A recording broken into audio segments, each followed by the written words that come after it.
আসসালামু আলাইকুম। চতুর্থ শ্রেণীর প্রিয় শিক্ষার্থী বন্ধুরা, আজকে আমরা তোমাদের চতুর্থ শ্রেণী গণিত বইয়ের দ্বিতীয় অধ্যায় অর্থাৎ 40 পৃষ্ঠার যে অনুশীলন দেওয়া আছে আজকের ক্লাসে আমরা সমাধান করব।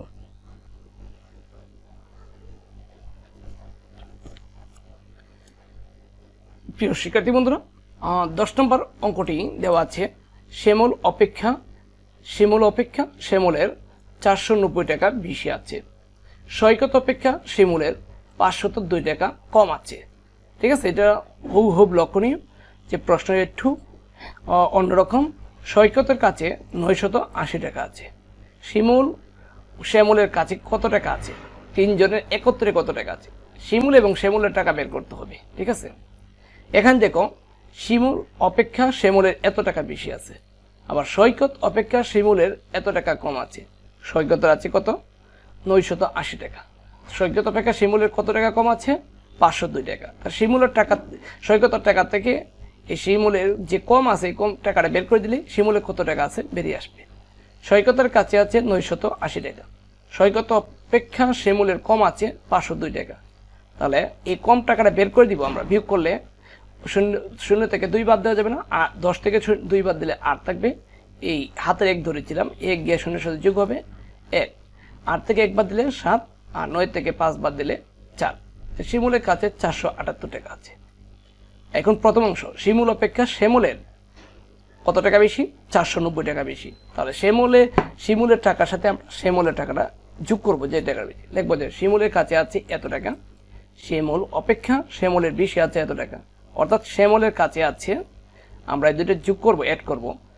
8 আর 0 8, 7 আর 9 হচ্ছে 16, 16 6, হাতের 1, 4 4 8, 8 আর 1 9। অর্থাৎ শ্যামলের কাছে আছে 968 টাকা, আর শিমুলের কাছে আছে 478 টাকা। ঠিক আছে, আমরা শিমুল এবং শ্যামলের কাছে টাকা বের করছি। এখন তিনজনের মোট কত টাকা আছে সেটা বের করব। ঠিক আছে, তার তিনজনের মোট টাকাটাই আমরা যদি একসাথে করি 2426 টাকা হবে। 11 নম্বরটা, জাহিদ সাহেব 2,85,000 টাকা দিয়ে একটি জমি ক্রয় করলেন। তিনি জমি রেজিস্ট্রেশন বাবদ 28,500 টাকা, গাছ লাগানোর বাবদ 9,045 টাকা খরচ করলেন। কিছুদিন পর তিনি জমিটি এত টাকা বিক্রি করেন, তার কত টাকা লাভ হলো? এখন আমরা দেখব জমিটি কিনছেন কত টাকা দিয়ে, কত টাকা খরচ করছেন। জমি ক্রয় করেছিলেন 2,85,000, রেজিস্ট্রেশন বাবদ খরচ করেছিলেন 28,500, গাছ লাগানোর বাবদ খরচ করেছিলেন 9,045। আমরা সবগুলো যদি অ্যাড করি, যোগ করি, তাহলে হবে 3,22,545 টাকা। ঠিক আছে, তিনি জমিটি কিছুদিন পর বিক্রি করছেন 4,10,675 টাকা। তাহলে জমি বিক্রি মূল্য হচ্ছে 4,10,675 টাকা, আর মোট খরচ করেছিল 3,22,545 টাকা। আমরা এটাকে বিয়োগ করব, 5 আছে 5 হবে শূন্য হলে, আর 7 থেকে 4 বাদ দিলে 3, আর 0 থেকে 2 বাদ দেওয়া যাবে না, অর্থাৎ আর 6 থেকে 5 বাদ দিলে 1, আর 0 থেকে 2 বাদ দেবে না, আমরা 8 থেকে 2 বাদ দিলে 10 থেকে 2 বাদ দিলে 8, আর এখানে 3, 11 থেকে 3 বাদ দিলে 8, আর 3 এর সাথে 1 যোগ হবে, 4 মিলে গেছে। লাভ হয়েছে 88,130 টাকা। প্রিয় শিক্ষার্থী বন্ধুরা, 12 নম্বর অঙ্কটি দেওয়া আছে 10 বছর আগে বাবা ও ছেলের বয়সের যোগফল ছিল কত? 76 বছর। বর্তমানে বাবার বয়স 66 বছর। 7 বছর পরে ছেলের বয়স কত হবে? আমরা দেখতে পাচ্ছি যে 10 বছর আগে বাবা ও ছেলের বয়স যোগফল ছিল কত? 76 বছর। ঠিক আছে, আর এখন আমরা কি বের করব?